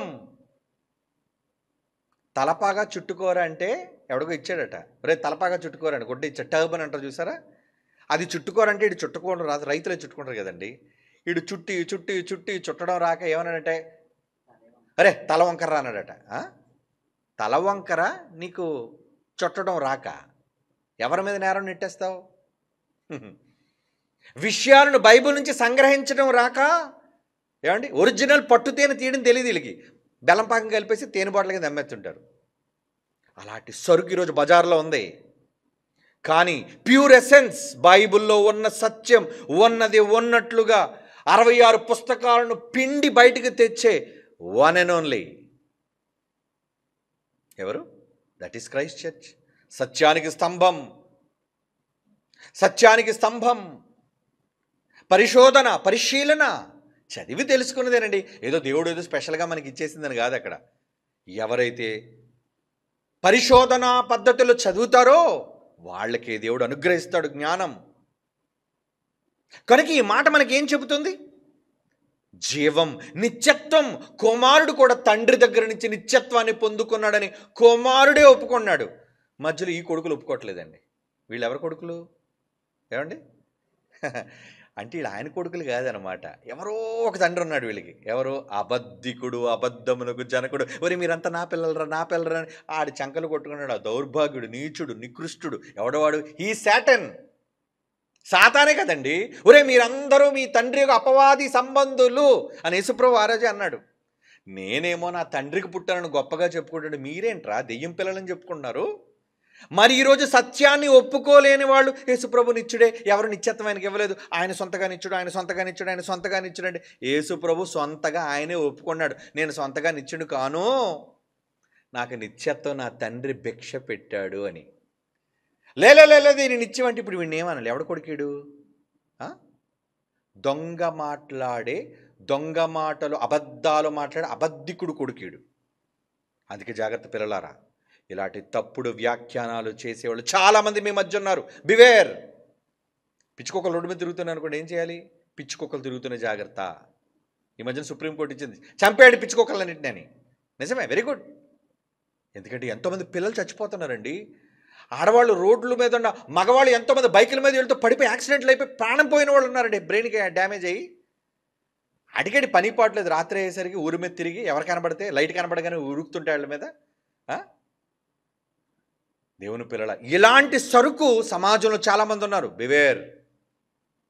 యేసుప్రభు నిత్యుడు నిత్యుడు నిత్యుడని ఎవరు కాదన్న మళ్ళీ తిరిగి వాళ్ళు మన మీద ఏమైనా చేస్తున్నారంటే, మీ బైబిల్ ఓపెన్ యూనివర్సిటీ వాళ్ళు యేసుప్రభు నిత్యుడని ఒప్పుకోరండి. ఎవడరా అన్నది నిత్యుడు కాదని? ఎవడన్నాడు ఆ మాట? అబద్ధికుడు చెప్పాలి అబద్ధపు మాటలు. అలాంటి దొంగ సాక్ష్యాలు నమ్ముతారు వీళ్ళంతా. ఆయన వీళ్ళని నమ్మితే ఏంటి, నమ్మకపోతే ఏంటి? మనం నిజం చెబుతానో లేదో మనకు తెలుసు. అది దేవుడు కదా మనకి జడ్జిమెంట్ ఇచ్చేది. వీళ్ళందరూ జడ్జిమెంట్ ఇచ్చి మీరు గొప్పోళ్ళు అంటే మనకేం దేవుడు పరలోకం ఇస్తాడా? మీరు చెడ్డోళ్ళు అంటే దేవుడు ఏమో నరకం ఇస్తాడా? ఈ జనం కోట్ల మంది, 800 కోట్ల మంది ఒక పక్క నిలబడి నీది తప్పురా అన్నా నేను బైబిల్లో ఉన్నది చెప్తే నాకు దేవుడు నిత్యజీవనం ఇస్తాడు. వీళ్ళందరూ చెప్పడం వల్ల, సిఫారసు చేయడం వల్ల నాకేమీ పరలోకం రాదు, ఏది ఒరిగిపోదు, చెరిగిపోదు. కనుక విద్యను అభ్యసించే పిల్లలారా, సత్యానికి స్తంభంలో ఉండే పిల్లలారా, మీరు వీళ్ళ మాటలకు భయపడకండి, చెదరకండి. నిజాలు తెలియలేదు వాళ్ళకి, అంతే. వాళ్ళు అపార్థం చేసుకున్నారు. మొదట చెప్పాను కదా, అపార్థం చేసుకుని అలా మాట్లాడుతున్నారు. కనుక మీరు అపార్థం చేసుకోకండి. ఎందుకంటే సర్వసత్యం దగ్గరికి మనం వచ్చాం, నిజం నిర్ధారించబడిన దాని దగ్గరికి మనం వచ్చాం. యెషయా గ్రంథం 48వ అధ్యాయం 16వ వచనం చూడండి. యెషయా గ్రంథం 48వ అధ్యాయం 16వ వచనం. ఆది నుండి నేను రహస్యముగా మాట్లాడిన వాడను కాను, ఆది నుండి నేను రహస్యముగా మాట్లాడిన వాడు కాను, అది పుట్టిన కాలము మొదలుకొని నేను అక్కడ ఉన్నవాడును. ఇప్పుడు ప్రభువు యెహోవాయు, యేసుప్రభు అన్నాడు ఈ మాట, నేను ఎలా వచ్చానంటే, నిత్యుడుగా నేను ఎలా వచ్చానంటే ఆయన చెప్తున్నాడు చూడండి, ఆది నుండి నేను రహస్యముగా నేనేం మాట్లాడలేదు, ఆదిలో ఉన్నాను నేను. ఎందుకంటే ఆది యందు వాక్యం ఉందా? ఉంది. ఆదిలో ఉన్నాడా ప్రభు? ఉన్నాడు. నిత్యత్వంలో ఉన్నాడు ఆయన, నిత్యుడు. నిత్యుడుకు తండ్రిని పేరు పెట్టడమే కాదు, నన్ను మా నాన్నగారు అరే నాన్న అని పిలుస్తారు. నేను ఆయనకు అన్నానా? ఆయన నన్ను అన్నాడా? నన్ను నాన్న అని ఎందుకు అంటున్నాడు? దేవుడు కూడా తన కొడుకును చూచి, నిత్యుడుకు నా కొడుకు అయ్యా నువ్వు, నా తండ్రివరా నువ్వు, నిత్యుడుకు తండ్రి నువ్వు. నేను ఎలా తండ్రినో నువ్వు కూడా తండ్రి, నీకు అధికారం ఇస్తున్నా, నువ్వు కూడా తండ్రివే. అంటే ప్రేమతో ఆదరించే ప్రతి వ్యక్తి తండ్రి అవుతున్నప్పుడు, ఏమండి ఎవరైనా ఆదరించినప్పుడు, ఏమండి నాకు నాన్న లేకపోయినా నాన్నలా ఆదరించారండి, మిమ్మల్ని నాన్నలా చూసుకోవచ్చండి, తప్ప? ఏమండి నాన్నగారు లేనప్పుడు ఎవరిలోనైనా నాన్నని చూసుకోవడం తప్ప? నిన్ను ప్రేమించి నీకు త్యాగం చేసి నీకోసం సహాయపడేవాళ్ళు తండ్రి చూసుకోవడం తప్పే ఉంది చెప్పండి? అలా యేసుప్రభువును కూడా, నాయన నువ్వు కూడా ప్రాణం పెట్టు ఒక నాన్నలాగా, నువ్వు కూడా నిత్యుడుగు తండ్రివి నాయన, నువ్వు నిత్యుడిగా ఉండడానికి నేనే అధికారం ఇస్తున్నాను నాయన. ఎంత అధికారం ఇచ్చినా పాపం యేసుప్రభు ఎంత మంచోడు చూడండి, నువ్వు నాతో సమానంగా. ఎందుకంటే యేసుప్రభువుని గురించి మాట్లాడుతూ ఫిలిప్పీ పత్రిక, ఆయన ఎలాంటి దాన్ని విడిచిపెట్టి వచ్చాడట, ఎలాంటి దాన్ని విడిచిపెట్టి, ఎలాంటి స్థాయిని విడిచిపెట్టి వచ్చాడా? ఆయన మనుష్యుడుగా పోలికగా పుట్టి. ఏమండి ఫిలిప్పీ పత్రిక 2వ అధ్యాయం, గబగబ తీయండి, టైం అయిపోయింది. 6వ వచనం, ఆయన దేవుని స్వరూపము గలవాడై ఉండి దేవునితో సమానముగా ఉన్నాడా? దేవుడు తన దగ్గర సమానంగా పెట్టుకున్నాడా? నాయన నువ్వు నాతో ఈక్వల్ రా. ఎంత మంచి హృదయం అండి తండ్రిది, తన కొడుకును కూడా తనతో పాటు సమానంగా చూసుకునే గొప్ప మనసు మన తండ్రిది. ఆయన ఏమన్నాడట? నువ్వు నాతో సమానమయ్యా, నువ్వు నేనెంతో యెహోవాను, నువ్వు అంతే.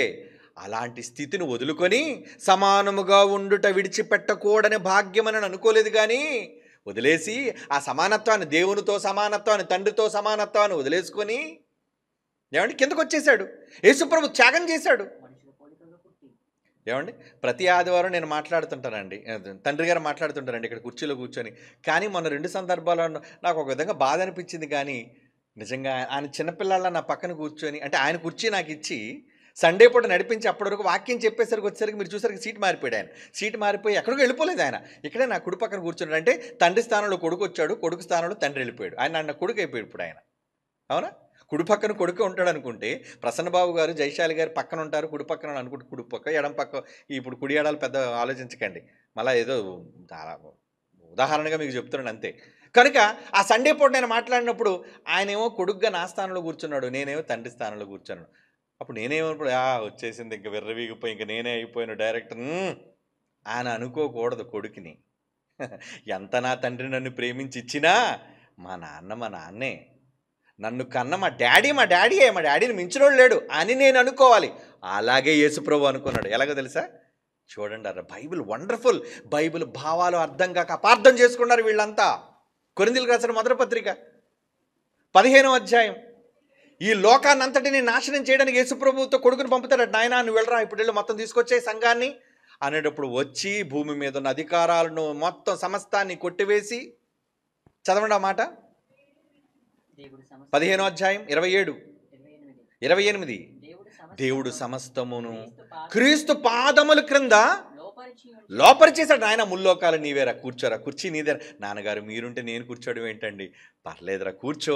వద్దు నాన్నగారు, నేను మీ పక్కనే కూర్చుంటాను, మీ కుడి పక్కన కూర్చుంటాను. నాన్నగారు ముల్లోకాల శక్తి నాకు ఇచ్చినా నేను మీ కుడి స్థానాన్ని కోరుకుంటాను, మీ స్థానం నాకు వద్దు నాన్నగారు, మీ స్థానం మీకే ఉండాలి అని చెబుతూ సమస్తమును లోపరిచినప్పుడు పాదాల కింద పెట్టినా ఆయనకు సమస్తమును లోపరిచిన వాడు తప్ప, లోపరిచింది ఎవరో? తండ్రి తప్ప సమస్తమును లోపరచబడి ఉన్నదను సంగతి విషయం. తండ్రి లోపడిపోలేదు కొడుక్కి, కానీ అన్నిటినీ లోపరిచేశాడు. కానీ కొడుకు ఎంత మంచోడు అంటే కింద చెప్తున్నాడు చూడండి, మరియు సమస్తమును ఆయనకు లోపరచబడినప్పుడు, యేసుప్రభు వారికి లోపరచబడినప్పుడు, దేవుడు సర్వములో సర్వముగ నిమిత్తము కుమారుడు తనకు సమస్తమును లోపరచిన దేవునికి తానే లోబడిపోతున్నాడట. అబ్బా ఎంత మంచి గుణం అండి. అధికారం, తాళాలన్నీ నీ చేతికి ఇచ్చేసిన, ఏమిటి కోడల్ని పిలిచి, అమ్మ నేను ముసలిదాన్ని అయిపోయానమ్మా, ఇదిగో మొత్తం ఇంటి తాలూకా అన్ని తాళాలు నీకు ఇచ్చేస్తున్నానంటే, అత్తగారు మీరున్నంత వరకు అది మీ నడానికి ఉండటమే ఆ గుర్తు, అది హుందా అండి. తర్వాత ఎలాగా అత్తగారు తర్వాత నా చేతికి వచ్చినప్పుడు సంగతి కదా, మీరు ప్రేమగా నన్ను చూసుకుంటున్నప్పుడు తాళాలది ఏముందండి అనే కోడలు ఎంత గొప్పది, అని ఇచ్చే అత్త ఎంత గొప్పది. అలాగే సమస్త అధికారులు కొడుక్కి ఇచ్చినప్పుడు కొడుకు ఏమంటున్నాడు, నాకెందుకు నాన్నగారు. ఏంటి ఇవన్నీ చేసిన తర్వాత కూడా పరలోకానికి సంఘాన్ని తీసుకుని వెళ్ళిపోయి తండ్రికి రాజ్యం అప్పగించిన ఆ ముందు మాట అదే కదా 24వ వచనం ఏంటి, అప్పుడు భూమి మీద ఉన్న సమస్తమైన అధికారమును బలమును కొట్టివేసి తన తండ్రి అయిన దేవునికి రాజ్యం, అంటే ఎవరు, మనందరం రాజ్యమును అప్పగించును. అలాగే అప్పగించిన తర్వాత ఈయన ఏమైపోతాడు చివరి వచనాల్లో, తానే తండ్రికి లోబడిపోను. అంటే నాన్న నేను ఎప్పుడు మీ కొడుకునే నాన్న, మీకు చావు లేదు కదా, మీరు చచ్చిపోతే మీ స్థానంలోకి నేను వస్తాను, కానీ మీరుంటుండగా నేను ఎలా వస్తాను, నేను కొడుకుగా ఉంటాను, అన్ని అధికారాలు నాకు వచ్చాయి ఓకే, అయినా మీ స్థానం మీదే. అదండి తండ్రి కొడుకుల అనుబంధం, వాళ్ళిద్దరి మధ్యలో ఉన్న సత్సంబంధం. అసలు ఎవరూ లేరు, ముగ్గురు ఒకటైనా పాకం చేశారండి. ఏమండి, తండ్రి లేడు, కొడుకు లేడు, పరిశుద్ధాత్ముడు లేడు, ఏక వ్యక్తే త్రిపాత్రాభినయం చేశాడు. ఏంటి అవతారాలు అనుకున్నారంటే అవతారాల పురుషుడు కింద. ఆ సబ్జెక్ట్ వేరులేండి, ముగ్గురు ఒక్కటే అనేది వేరు. ఇక్కడ మనం మాట్లాడుతుంది నిత్యత్వం కదా. అంటే బైబిల్ అర్థం కాక ఎవరికి తోచినట్లుగా వారు మాట్లాడి బైబిల్లో ఈ భావాలను అర్థం చేసుకుండా తమ స్వకీయ నాశనానికి అపార్థం చేసుకుంటున్నారు. వద్దు సోదరులారా, మిమ్మల్ని ప్రేమించి చెబుతున్నాను, మిమ్మల్ని అవమానపరచాలను, మిమ్మల్ని కించపరచాలను, మీరు తప్పు చెప్పారని మిమ్మల్ని వేలెత్తి చూపించాలని కాదు నా ఉద్దేశం.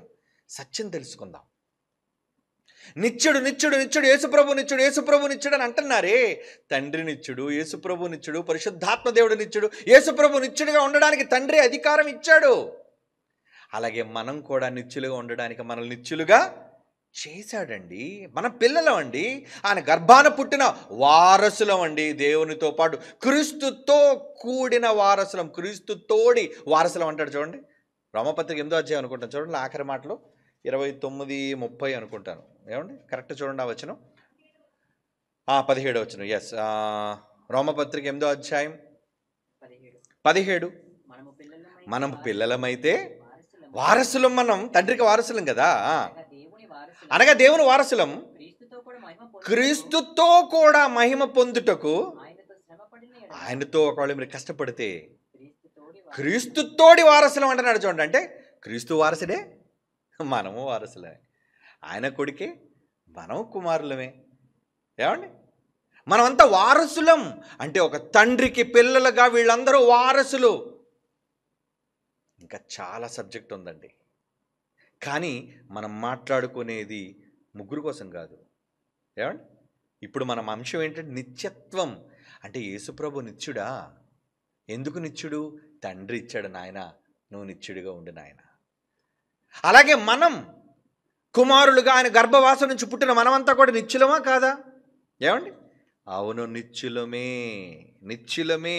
కనుక నిత్య జీవంలోనైనా ఉండాలి, నిత్య నరకంలోనైనా ఉండాలి. ఎందుకు వాటిన్నిటిని నిత్య నరకం నిత్య జీవం ఎందుకు పేరు పెట్టాడంటే నువ్వు నిత్యుడు గనుక, నీకు నాశనము లేదు నీ జీవానికి. హెబ్రీ పత్రిక చివరిగా చదువుకుందాం, 7వ అధ్యాయం 15వ వచనం. హెబ్రీ పత్రిక 7వ అధ్యాయం 15వ వచనం. నాశనము లేని జీవమునకున్న శక్తి. ఆయన జీవానికి నాశనం లేదండి, ఎటర్నిటీ, ఎవర్ లాస్టింగ్నెస్, ఎల్లప్పుడూ ఉండే నిత్యత్వం. అంటే తండ్రికి కుమారులుగా మనకి నిత్యత్వం లేదా? ఈ విషయాలన్నీ మర్చిపోయి యేసుప్రభు నిత్యుడు, వీళ్ళు మాత్రమే నిత్యులు, మన ఎవ్వరు నిత్యులు కాదని నిత్యత్వం కోసం అవగాహన లేని వాళ్ళు ఉన్నారు చాలామంది. ఏదో యేసుప్రభుని నిత్యుడు కాదంటున్నామని, యేసుప్రభు కుమారుడు కాదంటున్నామని, యేసుప్రభుని దైవత్వం లేదంటున్నామని. ఎవరన్నారా యేసుప్రభు దేవుడు కాదని? నిజమైన దేవుడని ప్రకటిస్తున్నాం మనం, పరిశుద్ధాత్ముడు దేవుడని ప్రకటిస్తున్నాం మనం. ఏమండి, వాళ్ళే దేవుళ్ళ? దేవుని వాక్యం ఎవరి యొద్దకు వచ్చానో ఇది ఇంకా ఉంది, తర్వాత వెళ్ళిపోతే దేవునికి దేవుళ్ళే పుడతారండి. ఎంతసేపు వారే దేవుళ్ళు అనుకునే స్వార్థపరుడు కాడు దేవుడు. నేనేరా, మా ముగ్గురేరా దైవాలు, మీరెవరు దైవాలు కాదనుకునే స్వార్థపరుడు కాదండి మన తండ్రి. అందరికీ సమానంగా తన సింహాసనాన్ని ఇవ్వాలనుకున్నవాడు. రాజు, నా గర్భాన్ని పుట్టావురా, నువ్వు యువరాజు, తర్వాత కాబోయే రాజు, ఈ రాజ్యం నీది, ఈ అధికారం నీది, దేవదూతలు నువ్వే పాలించాలి. అదే కదండి మనతో చెప్పాడు, మీరు ఎవరికి తీర్పు తీరుస్తారట? దేవదూతలకు తీర్పు తీర్చుదురు. ఎంత గొప్ప నిత్యత్వాన్ని మనకిచ్చాడే, చావు లేదండి మనకి. మన ఆత్మలకు చావు లేదు. ఇప్పుడు చెప్పండి, దేవుడేనా నిత్యుడు? మీరు నిత్యుల గారా? నిత్యులే. భూమి మీద పుట్టిన ప్రతి మనిషి, వాడు చెడ్డవాడైనా వాడు మంచివాడైనా, వాడిలో ఉన్న బీజం అక్షయ బీజం నుంచి వచ్చింది. శాశ్వతుడుగు దేవుని బీజము నుంచి పుట్టారు కాబట్టి వాళ్ళకి చావు లేదు. చావు లేదంటే దేహ సంబంధమైన చావు కాదండి, నరకం అనే నిత్య శిక్ష వాళ్ళకి లేదు. నరకంలోకి వెళ్ళినా మరణం అంటారు కానీ అక్కడ వాడికి చావు లేదు. ఆత్మ చావదు, అక్కడ మంటలు ఆరవు. నిత్య జీవంలో నీకు ముగింపు లేదు, నీకు సంతోషాలు ఆగవు. అంటే దేవుని నిత్యుడికి పుట్టిన యేసుప్రభు ఎలాగ నిత్యుడిగా ఉండడానికి ఇచ్చాడో, మనం కూడా నిత్యులుగా ఉండడానికి దేవుడు ఇచ్చాడు. కనుకనే నిత్యులుగా అక్కడైనా ఉండాలి, ఎక్కడైనా ఉండాలి. చావు లేనివారుగా, ముగింపు రాని వారముగా నిత్యత్వాన్ని మనుష్యులందరికీ ఇచ్చాడు. Because we are sons of God. దేవుని కుమారులం మనమంతా, స్త్రీలేనా. కాబట్టి నిత్యత్వం దేవునికేనా? ఏమండి, నిత్యత్వం దేవునికేనా? నో. లేదా నిత్యత్వం తండ్రి కుమార పరిశుద్ధాత్మకేనా? అందరం నిత్యులం, అందరం నిత్యత్వాన్ని కలిగిన వాళ్ళం. అది బైబిల్ చెప్తుంది.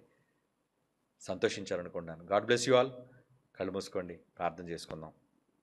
పరిశుద్ధుడైన తండ్రి దేవా, మీ అమూల్యమైన మాటలను అవగాహన లేని ఎందరో తండ్రి అపార్థం చేసుకుంటున్నారయ్యా. వాళ్ళు చూసి మేము జాలి పడుతున్నాం. మీ కుమారుడు మహాసంగతులు బయలుపరిచాడు, ఆయన ద్వారా మీరు చెప్పారు, పరిశుద్ధాత్మ దేవుడి ద్వారా ఇంకా బాగా వివరించారు. సంపూర్ణతలోనికి మమ్మల్ని తీసుకుని వెళ్ళారు నాయన. తండ్రిగా మీరు పంపిన కుమారునిగా యేసు ద్వారా, అలాగే మీరు పంపిన మరో కుమారుడు ఎల్లప్పుడూ మా దగ్గర ఉంటే పరిశుద్ధాత్మ దేవుని ద్వారా, ముగ్గురు మీరు కుటుంబం, పరలోకమందున్న మీ కుటుంబం, భూమి మీద ఉన్న మమ్మల్ని అందరినీ కుటుంబాలుగా గుర్తించారు తండ్రి. అది మేము గొప్ప భాగ్యంగా ఎంచుకుంటున్నాం. కుటుంబం యొక్క విలువలను ఎరిగిన వారముగా మేము బ్రతికే వారముగా ముందులాగున మా అందరి మనోనేత్రాలు వెలిగించి మాలో ఉన్న అల్లరిని రూపుమాపి ప్రేమ, సఖ్యత, సమాధానం, శాంతిని క్రైస్తవ సమాజం పొందగలుగుటకు కృప చూపవలసిందిగా వేడుకొనుచు యేసుక్రీస్తు వారి పరిశుద్ధమైన నామములో ఈ ప్రార్థన మీకు సమర్పించుచున్నాము తండ్రి.